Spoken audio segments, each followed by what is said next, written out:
Varicose veins తో బాధపడుతున్నారా? దసరా సందర్భంగా ఉచిత కన్సల్టేషన్, సర్జరీపై 20% వరకు డిస్కౌంట్. నమస్తే అమ్మా. నమస్తేనన్న. ఇక ఇవాళ 11వ రోజు విజయదశమి. అమ్మవారు రాజరాజేశ్వరి దేవిగా దర్శనమిస్తారు. అసలు రాజులకే రాజాజ్ఞి అని చెప్పేసి అంటారు కదా. అవును, మరి దీని గురించి తెలుసుకోవాలనుకుంటున్నాం అమ్మ. తప్పకుండా. యాదేవి సర్వభూతేషు శాంతి రూపేణ సంస్థిత నమస్తస్యై నమస్తస్యై నమస్తస్యై నమో నమః. ఈ మంత్రం అంటే ఆ తల్లికి ఎంత ఇష్టమో. అన్ని మంత్రాలలోకెల్లా ఈ మంత్రం చెప్పుకుంటే విశేషంగా తన్మయత్వం అయిపోతుంది, విశేషమైన అనుగ్రహాన్ని ఇస్తుందన్నమాట. ఇప్పుడు ఉదాహరణకి మిమ్మల్ని చాలామంది చాలా రకాలుగా పిలుస్తుంటారు, కానీ మనకంటూ ఒక పేరు, ఇష్టమైన పేరు ఉంటుంది. ఆ పేరుతో పిలిస్తే మనం ఎంత సంతోషపడతాం కదా. అలాగే ఈ తల్లి కూడా ఈ స్తోత్రం అంటే చాలా ఇష్టం అన్నమాట.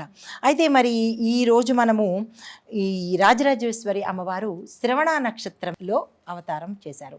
అయితే ఇది ఎర్రని పువ్వులతో ఈ తల్లిని పూజించడంతో పాటు సుగంధభరితమైన పువ్వులు, ఎరుపుతో పాటుగా సుగంధ పువ్వులు కలిగినట్టు వాసన కలిగిన పువ్వులతో ఈ తల్లిని పూజ చేస్తాము. అయితే దానంగా ఏమి ఇవ్వాలి అంటే కనుక చాలా సింపుల్. పువ్వుల దండ దానంగా ఇస్తే చాలు. ఏ ముత్తైదుకైనా పువ్వుల దండ దానంగా ఇస్తే కనుక చాలా సంతోషిస్తుంది ఆవిడ. అయితే మరి ఈరోజు నిషిద్ధం ఏంటంటే కనుక గుమ్మడికాయని వాడకూడదు. గుమ్మడికాయని మనం ఏ ఆహార పదార్థంగానూ తీసుకోకూడదు. జనరల్గా వాడరు, అయినప్పటికీ ఈరోజు నిషిద్ధమైనది గుమ్మడికాయ అనమాట. అయితే మరికి వచ్చే ఫలితం ఏమిటి అంటే కనుక శక్తి, సౌభాగ్యము వస్తుంది. సౌభాగ్యం అంటే పుణ్యస్త్రీలకు సౌభాగ్యం కోసము, శక్తి ప్రతి ఒక్కళ్ళ కోసము.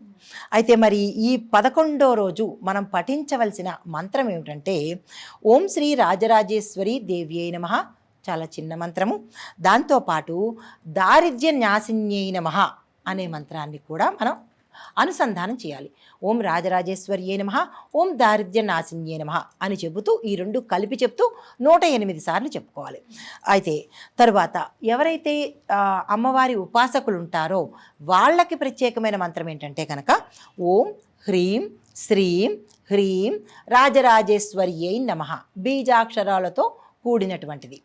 అయితే మరి ఈ మంత్రంతో పాటు మనం ఏం చేయొచ్చు అంటే కనుక అమ్మవారికి ప్రత్యేకమైన పూజా విధానం ఉంటుంది. ఇప్పుడు మనం 11 రోజులు అయిపోయిన తర్వాత కలశ పూజ చేస్తాము. 11 రోజులతో పాటు కలశ పూజ చేసినప్పుడు ఈ ఆఖరి రోజు 11వ రోజు ముత్తైదువుని పిలిచి, 11 ముత్తైదువులు స్తోమత ఉన్న వాళ్ళు పిలుచుకుంటారు, లేదు ఒక్క ముత్తైదువుకైనా ఈ అమ్మవారికి చేసినటువంటి ఈ 10 రోజుల తాలూకా సేవలు ఆ ముత్తైదువుకి చేసినట్టయితే కనుక విశేషమైన ఫలితం వస్తుంది. అందరూ 11 రోజులు అయిపోయింది, ఇంకా మేము ఉద్యాపన చెప్పేస్తాము, అయిపోయింది అని అనుకుంటారు. కాదు, ఈ 11 రోజులకు సంబంధించి ఎవరైనా ఒక ముత్తైదువుని, ఆ ముత్తైదువుని ఎంచుకునేటప్పుడు కూడా చాలా చాలా గమనించాలి. మొట్టమొదటిది, ఆవిడకి కూడా భగవత్ సంబంధించినటువంటి సంస్కారం ఉందా లేదా గమనించుకోవాలి. అంటే చాలామందిని ముత్తైదులుగా పిలిచేటప్పుడు ఏం చేస్తారంటే హైఫై లేడీస్ని పిలుస్తారు, స్తోమత కలిగిన వాళ్ళు పెద్ద పెద్ద వాళ్ళని పిలుస్తారు, ఎందుకంటే మా ఇంటికి ముత్తైదుగురా అమ్మ అని. కానీ ఆవిడకి కనీస భగవత్ సంస్కారం కూడా లేకపోతే నిష్ఫలమైపోతుంది. అది ఒకటి గమనించుకోవాలి.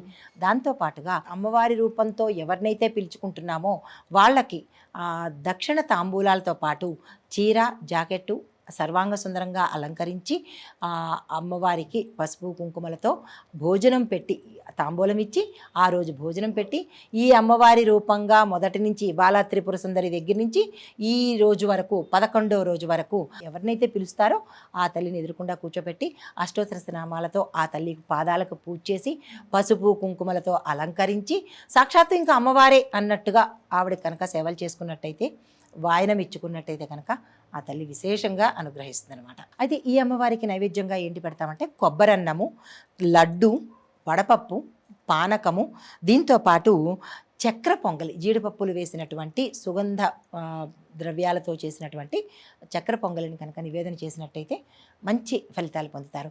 ఇది కనుక మేము అంతగా శక్తి లేదు అని అనుకున్నప్పుడు బెల్లం అన్నంతో తయారు చేసినటువంటి పరమాన్నం చేసుకున్నా సరిపోతుంది. ఓకే. అయితే విజయదశమి రోజున మనం ఏం చేసినా కూడా ముహూర్తాలు చూసుకోవాల్సిన పని లేదు. ఏదన్నా కూడా మనం చక్కగా స్టార్ట్ చేసేయచ్చు. వ్యాపారం కావచ్చు, ఉద్యోగంలో జాయిన్ అవ్వడం కావచ్చు, ఏదన్నా. ఇది నిజమే కదమ్మా? నిజమే. ఈ రోజు అంటే ఈ 10 రోజుల్లోనూ 11 రోజుల్లోనూ మనం ఎటువంటి ముహూర్తాలు చూడక్కర్లేదు.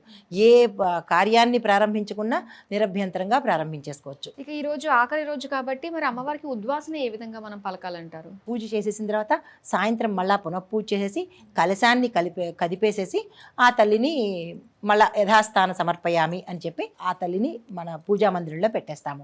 అయితే ఈ కలశంలో నీళ్లు కానీ కొబ్బరికాయ కానీ ఏం చేయాలి అనే సందేహం కూడా వస్తుంది. ఆ కలశానికి పెట్టిన గుడ్డ ముత్తైదుకి ఇచ్చుకోవచ్చు, మనమైనా వాడుకోవచ్చు. ఈ కలశంలో నీరు తీసుకెళ్ళి ఏదైనా పారే నదిలో వేసుకోవచ్చు, లేదు అని అంటే కనుక తులసమ్మలో వేసేసుకోవచ్చు. అయితే ఆ కొబ్బరికాయని ఏం చేయాలి? కలశం మీద కొబ్బరికాయని కూడా ఒక రకమైన సందేహం రావచ్చు. ఇస్తే మన దేవాలయంలో ఇచ్చేయచ్చు, లేదు అంటే కనుక దాన్ని మనము పూజా మందిరంలో పెట్టుకోవచ్చు. అది పూర్తిగా ఘనమైన తర్వాత ఏదైనా రావి చెట్టు మొదట్లో కానీ లేదా అంటే రావి చెట్టు మొదట్లోనే పెడతారు దేవాలయంలో కానీ పెట్టినట్టయితే దాన్ని మనం అసలు వాడుకోకూడదా? ఇంకా కొంతమంది అంటారు వాడుకోవచ్చు అంటారు, కానీ ఎక్కడ శాస్త్రంలో అది వాడచ్చు అనేది అంటే కలశం అంటే అమ్మవారిని ఊహించి కదా, మరి బద్దల కొట్టి ఎలా వాడతాం? అమ్మవారి తల రూపం కదా మనం పెట్టుకుంటాము, మరి దాన్ని బద్దల కొట్టుకుని మనం ఎలా తింటాం? తినం. కాబట్టి శాస్త్రంలో అయితే ఎక్కడ దాన్ని వాడుకుని తినమని చెప్పలేదు. ఈ ప్రకారంగా అమ్మవారి గుళ్ళో ఇచ్చేయడం కానీ ఇచ్చేసినట్టయితే కనుక మంచి జరిగే అవకాశం ఉంది. ఓకే అమ్మ, చాలా చక్కటి విషయాలు మాకు తెలియజేసినందుకు ధన్యవాదాలు. నమస్తే.